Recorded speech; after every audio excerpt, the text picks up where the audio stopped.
What you're about to watch is the story of Adventist parents about how the COVID-19 vaccine affected their son's health. This story was shared by Dr. Vine in Maine. Yes, I think this story was shared by Dr. Vine in Maine. But this time, the parents are telling their own story. This video is going to be longer than usual, so grab yourself a chair and watch till the end.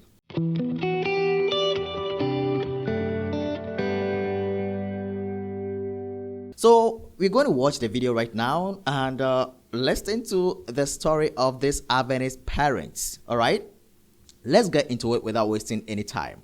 2 weeks ago, Dr. Conrad Vine, who we had on our program, he made a call at a particular church camp meeting where he asked that the administrators of the SDA church step aside. Now, that has sent shockwaves through our denomination. And we certainly within this forum do not want to create division within our church. We think division is generally destructive. But we have always stood for truth. And so as part of the presentation in Maine, this camp meeting, Dr. Conrad Vine mentioned the name of an Australian.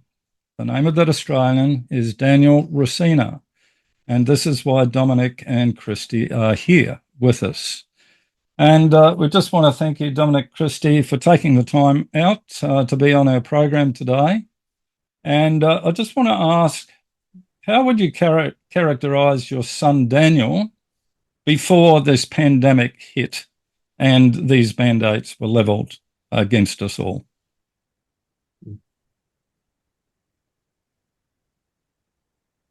Our son, Daniel, was always very faithful.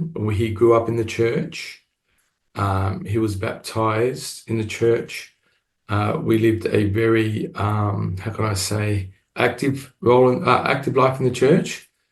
So Daniel was adhering to the health message. He was vegetarian. He never drank a drop of alcohol. He doesn't even drink coffee. And so he was adhering to the SDA message. And I really can honestly say, without exaggeration, he's been an exemplary son, and I'm not exaggerating in that area. So before the incident, he was just living a normal life, and he studied to become a school teacher because that's what he wanted to do, and he was able to score a job at the Adventist school in Hills Adventist School. And that's where he started his career after 4 years of study. He was working before that, supporting himself through uni. He was working, actually after school he was working too, wasn't he? Mm. He was working after school probably 3-4 days a week in an IGA, and he continued to do that to fund his way through university as well. So he was very independent, and he's been an exemplary son to us, even to this day, of course. He still is. So that's a little brief history. Chris, you want to say something? And he was always very conscious of doing the right thing. He was always obedient. He had a very nice girlfriend at the time of, his stroke as well. Obviously that's no longer. Yeah, sad to hear that. So he shared a lifestyle which many of us on the screen also share. A lot of us are very careful with our health and adhere to the same kind of things. And what was his reaction when he first heard that there were government mandates and that schools were going to mandate vaccines upon him? I remember he was very concerned, but I don't think he didn't know what was going to happen with it. And so when he found out that his school was going to mandate, he was getting extremely upset. He was coming home, and my son wasn't the type of person that would ever cry, really. when I say cry, he wouldn't, you know, It was pretty he hard. was pretty resilient. But he was being pressured a lot, and he would come home actually very disturbed. And certain times he'd break down. Well, he wasn't living with us. At the time, no, he No, wasn't. he had bought a unit. So we taught our children to save from when they were very young, so that one day they could, be responsible and have their own place. And he had just, year before maybe bought his first place. And so he would come and visit us, and he was quite distraught about everything. Yeah, and buying a first place is going to put him in a corner, as it did with so many people here in Australia. You know, we've got a lot of homeowners throughout this country who face the same dilemma. So when it came to that point of mandates being announced and that his school might actually go through with these mandates, what was his actions from there? Well, he did his best to get a medical exemption. So once it came forward that they were going to push the vaccine upon them. Yeah, he went and saw a cardiologist to try to get an exemption from a cardiologist. He shared with them his concerns about the Pfizer vaccine, and the cardiologist would not give him a medical exemption whatsoever. And so he was looking for a way out. Wow. So he never got a medical exemption? Yes, he did. He did get a medical exemption. What happened is he was getting very concerned, very distressed. Actually, he was that distressed that an elder at our church actually rang the conference president at that time and saying, this young man is extremely stressed. He's under a lot of pressure from your schools, and he's very, very disturbed about what's going on. Nothing eventuated from that. I did not know this elder did this. He did it because he was that concerned about Daniel. Then he told me later that he did it. But the president never responded to that, didn't make any effort to assist in the matter. As we journeyed on, my son was very nervous. He said he didn't have a good feel about what was going to happen. He felt that something bad was going to happen to him, and that's why he was increasingly getting distressed. And eventually, he was fortunate that he came across a doctor that understood where he was coming from, because Daniel previously, if I remember correctly, had some little bit of heart problems that were never diagnosed as a problem, but his heart would sometimes race when he was in sporting events. And so that's what gave the concern with his heart. And then he unfortunately did see a doctor, and the doctor understood that, and he said, yes, I believe that, you should have an exemption. An exemption was actually written for him. Okay, but the school did not accept the medical exemption. Why? Yeah. Well, the school kept on pressuring him. They actually put together a task force, and that task force was put together to ensure that everyone complied with the mandates. And that task force was a task force that actually stepped in and said this exemption will not be accepted. And so our son would visit us in very distressed, and then he was really just distraught. It was emotionally affecting him. He was getting very nervous. And I said, keep praying about it, son. And he was praying about it. And then he was, can I add? Yeah. And he was speaking to the teachers at the schools, at the school, trying to suss out, what their thoughts were and everything, as you often do with colleagues. Some teachers were saying, oh, God led me to this profession and he'll see me through. He'll protect me if I get it. And then Daniel was led to, there was a prominent Seventh-day Adventist doctor that a lot of Adventists were seeing about questions about the vaccination and whether it was safe or not. And Daniel tried to get an appointment with this doctor, but the doctor was booked out for 6 months apparently. So Daniel had no opportunity to see this doctor, but another colleague who was reluctant to get the vaccine as well. She saw this doctor, and this doctor had told her that AstraZeneca was a more traditional vaccine. And so, and he heard that from other friends of his too, within the Seventh-day Adventist circles. Like I said, this doctor was very prominent. And Are we allowed to mention his name or not? Yes, there's no reason why not. okay, it's Dr. Andrew Pennington. Right. So, okay. So Okay. Andrew gave the advice. Okay. Oh. Now, so this wasn't, he didn't see this doctor himself, but a few of his friends did. And then this doctor that was also, this teacher that was also at the school. So, Daniel's, and like Dominic said, his medical exemption was rejected. Okay. But this other teacher that was able to see Dr. Pennington, her medical exemption was accepted for her to have the AstraZeneca and then wait 3 months before she had another vaccine. Whereas my son's was completely rejected. So he was quite upset about that. He's like, why does she get to be paid and still work? And here they're like pushing me in a corner, and I've got to be coerced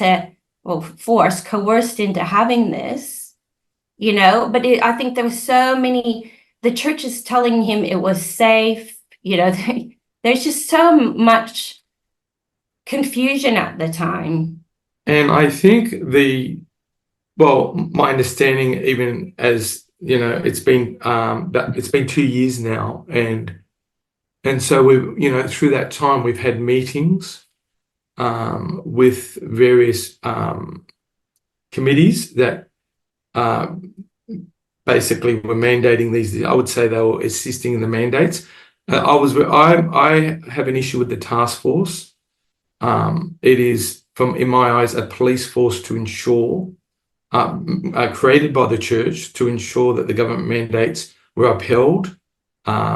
And I know our son was pressured to the point where he felt that he really had no option. It's very hard to actually articulate the exact things that were happening. And I believed, we have regrets that we didn't put our foot down and stop him, and we're living with those regrets, to be honest. We were trying to assist him in the process. And I even shared with him one day, I said, look, we'll try to work this out. And I know because I believe that he didn't want to be a burden to us. And because I know our son, I know him, and he was feeling bad for us if he lost his job, that he would be a burden to us with his debts and things. And with them pushing from the other side and rejecting, they were quite brutal. There was never open discussion, even though he attempted to have open discussion. It was always, well, that's it, it's done. And so in the end, unfortunately, he did succumb to it. And then it leads on to Daniel having a massive stroke and an 18 millimeter blood clot to his brain. Okay, so getting the AstraZeneca vaccine is against the background of what I've given here. That there were voices that were giving the science as it stood. That science has not changed to this day. All that's happened is it has been verified 1,000 times over. Right? All the science was out there against the AstraZeneca vaccine. Our grief is that it was not ever listened to. There was no attempt to engage with us until 2022. And at that time, it wasn't a very solid engagement. It was just a document sent our way. We would have liked to have gone in and sat down with the church administrators, but no, they had no interest in that. But remember, when he's taking the vaccine for the first time, the first and second shot, that would have been September or October of that year, 2021. And all of the science was there. People if they had have done their homework, should have known. This is the really sad thing. It's a story which is going to always leave a lot of grief. And a lot of people within our audience will resonate with everything that you say. We have people in our audience that lost their jobs, others that had to get the vaccine under duress and who've really struggled with that. So tell us a bit more about the stroke and what that actually did to Daniel from there on. Well, Daniel was going to the gym at the time, and that's where he suffered the stroke. I'll jump in. Yeah. So I'll just tell you, I received a call at 4 o'clock in the afternoon. It was a call from Daniel. I answered the phone. I was like, "Hey, Daniel." And it was a lady from the gym. And she said, "Your son's at the gym. He's had a stroke. The paramedics are here. They can't understand what's happened. All his vitals are fine. Is he on any medication? Does he take anything?" I said, "No, my son's perfectly healthy. He's never had any problems. He doesn't take any medication." And she said, "Get yourself to Concord Hospital. Just get yourself there." So we go to Concord Hospital, and they wouldn't let us in. They wouldn't let us in. And it was just by a miracle from God that we both managed to get into. Anyway, we managed to get into the hospital. I think we can all understand what you've got going through. Understand at least a bit of it. And it's just the most terrible thing to have to face up to. And anyway, we both go in there, and they said, "Look, we don't know if your son will make it because he has such a large clot in his brain. It's 18 millimeters. We've got to transfer him to RPA." And when we went in, our son's arm was hanging off the stretcher, lifeless. His eyes were rolling. One eye was just rolling around in circles over and over. And we just went to his bed and we prayed for him. And we just said, "Daniel, you're going to be okay. God's with you, you know?" And anyway, they just explained everything to us. And they said, "Look, highly likely that he might not make it, but we have to do certain things. Do you consent?" We said yes. And then they said, "Okay, we're transferring him to RPA. We need to go there." And they had to do a medical procedure to go through his groin, up to his brain to remove this massive clot, you know? 4 times. Yeah, 4 times they had to go and try to remove the clot from his brain. Now, when we got to RPA, we were told that they would let us in to see him. And when we got there, they wouldn't let us in. They wouldn't let us in to see our son. And then the next day, we didn't know really how he was doing. And then the conference. My sister was able to go. Dominic's sister was able to go there. And then the conference president showed up because my husband got sent a message. Anyway, it doesn't matter. Yeah, and the conference president was able to get in with someone else, a chaplain, and they were able to see him, but we couldn't go see him. And they said, they went in there, and my son couldn't talk, lost all his language, and held up his arm like this and dropped it to show him that he was now paralyzed.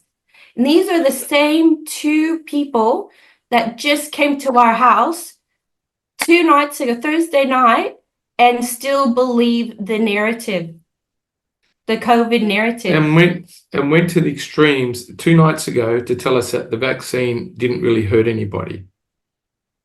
It is quite alarming, but to continue the story, Daniel was paralyzed on his right side of his body, his leg, his arm, obviously, and his speech was severely affected. He couldn't go to the bathroom. He couldn't shower by himself. Couldn't walk at that point. And so he was in hospital and rehab for months. And it was But it's what's interesting is there was one of the pastors, because my husband and I were quite outspoken about that the mocking and the jesting and the deriding. I don't know if you guys experienced that, but we did. And anyway, one of these pastors that was doing a lot of the mocking and the do your research, ha ha ha type thing, he showed up at the hospital petrified, worried because of what happened to our son, right? You can see just fear all over him. And anyway, it was the same pastor that we Dominic and I, we waited because when we were in hospital, they said, look, your son is in ICU stroke unit. He's not going to get out of the ICU unit because of the magnitude of his stroke, and we need to find out why your son had this stroke. So inside, I said, okay, fair enough. We need to wait and see what happened. Why did our son have this stroke? Why? So we weren't casting blame on anything at this point. We just said, God, we just gonna have to trust you with this now that we're at this point. And anyway, they tested everything. They couldn't find a reason why our son had the stroke. And so we started pressing them. And we said, okay, you've looked at everything. Now you need to look at the vaccine. Soon as we mentioned this, they were like appalled. Oh, it cannot be the vaccine. No. But we're like, no, you need to look at it. It's new. It's never happened before. They changed the neurologist on us. We got canceled in the hospital. Like the way that the treatment was just terrible, wasn't it? Yeah. And I want to share with you, and I think it's important to share this. I don't think God has left us through all this. I believe I could see God's hand, and no matter how painful it's been. We're not bitter towards them, even though I think what they've done was criminal. I'm talking about our church administration. I believe they were cruel, and there's more things that they did later that really revealed to me that this is a serious issue that we never want to repeat again. Our son is still doing rehabilitation, and he does work. He can't work. It's been over 2 years. He still can't use his hand. He's able to manage to walk now and able to shower himself, and I thank God for that. I do want to say through all this that I do thank God that I know that He hasn't abandoned our son. I know He has not abandoned my wife and I through this process. And there have been people in our church that have been supportive to us. But we have not felt any support from any of the administration that we were close to. So friends, that was a sad story by the Adventist parents, and we empathize with the parents. We are praying for the complete healing of their son, we are praying for him, friends. But I think we need to face the facts. Did the COVID-19 vaccine cause some health problems to some individuals, to some Adventists? The answer is yes. There were some reports of blood clots and strokes associated with the AstraZeneca vaccines. And some other reports even says that there were some deaths. In May 2024, there was a move to withdraw the AstraZeneca vaccine, and it was indeed withdrawn. Today, the quality of life of some Adventists who took the AstraZeneca vaccines have been affected, and it is a fact. Friends, did some Adventists also lose their jobs? The answer is yes, and it's a fact. Some Adventists have testified that they lost their jobs because they did not get the religious exemption letters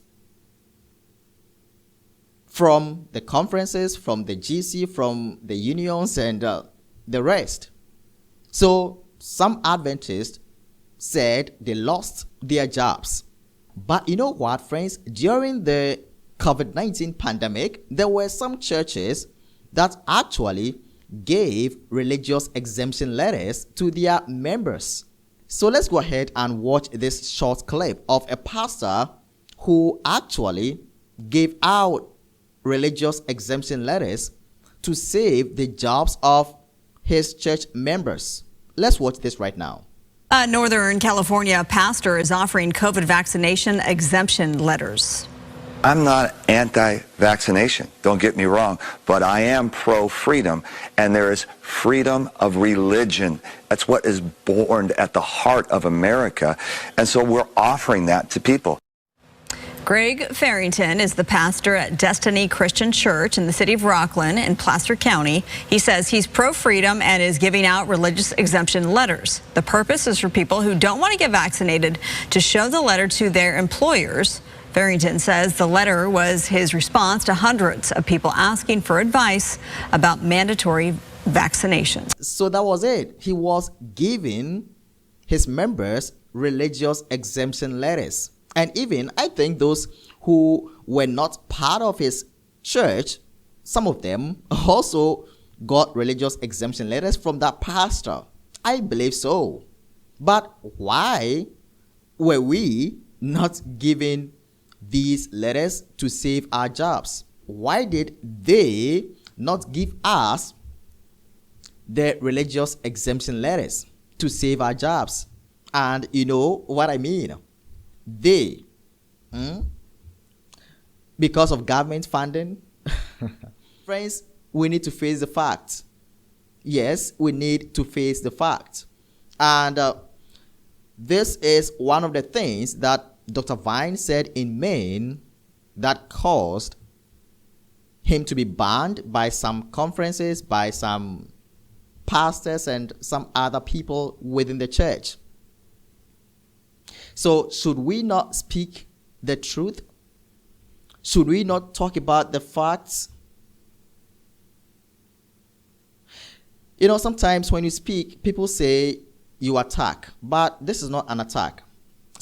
It is not an attack.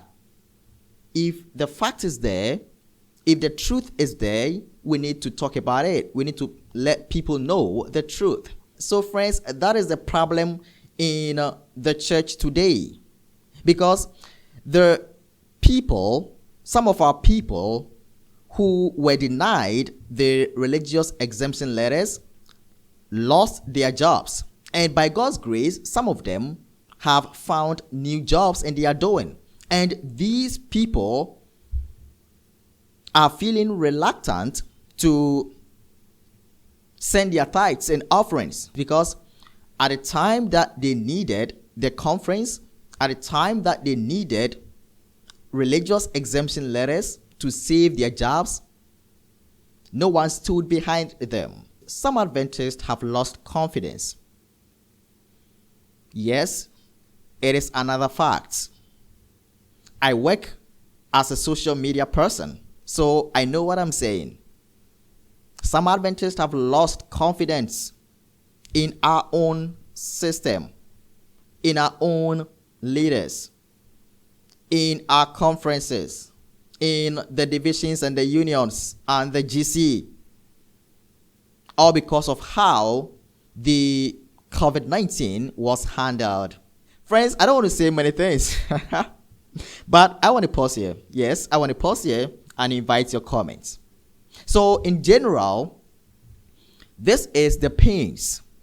Friends, the video I showed you shows the pains of the Adventist parents.